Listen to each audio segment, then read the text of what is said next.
Chapter 11. The Cold Hard Truth About Depression and Antidepressants.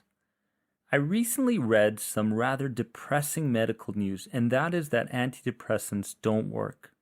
What's worse is that we have all been conned by the FDA and the pharmaceutical industry telling us how much they do work. We all know what a common problem depression is in mental health. It is well on its way to becoming the main cause of long-term disability in the US.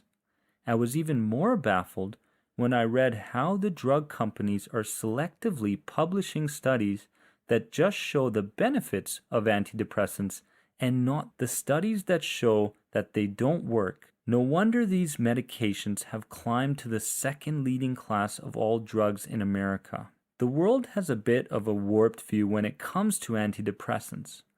What do the actual studies say? That if you take a placebo, a sugar pill, that you have an 80% likelihood of improvement. Now we have this huge problem where we have millions of people clinically depressed with no proper treatment plan, and the problem gets worse each and every year. We need to understand what depression really is. A label.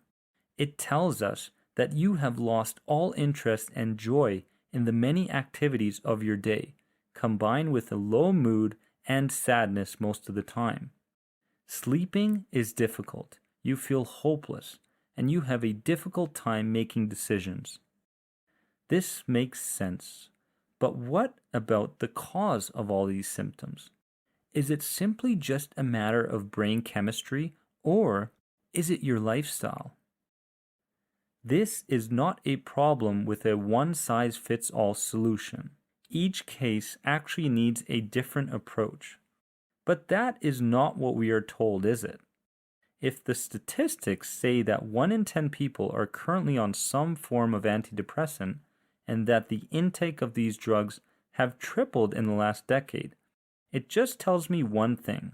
There is a group of people sitting around right now making more money than you can imagine, laughing at all of us all the way to the bank. What's becoming more obvious to me is that we are only getting the evidence that the drug companies want us to have, and that doctors and patients are getting more and more deceived by the day.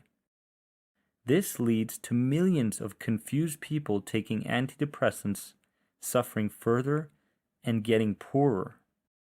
Our trust in science has sadly come to an end, and what is making us sick is also making us more depressed. This is important.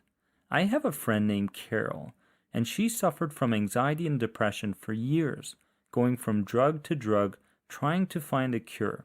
Eventually, she found out that the underlying cause of all her problems was food allergies. That's right, food allergies. That was the cause of her long struggle with anxiety and depression. When she took care of the food allergies, her depression went away. She lost weight and got her life back.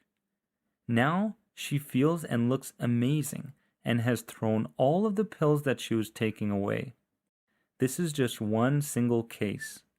Many other cases have shown that when heavy metals such as mercury are detoxified from our blood, depression can be lifted as a result. What does this tell us all in the end? It tells us that we must fix the cause of the sickness, not to try and manage the sickness itself with pills.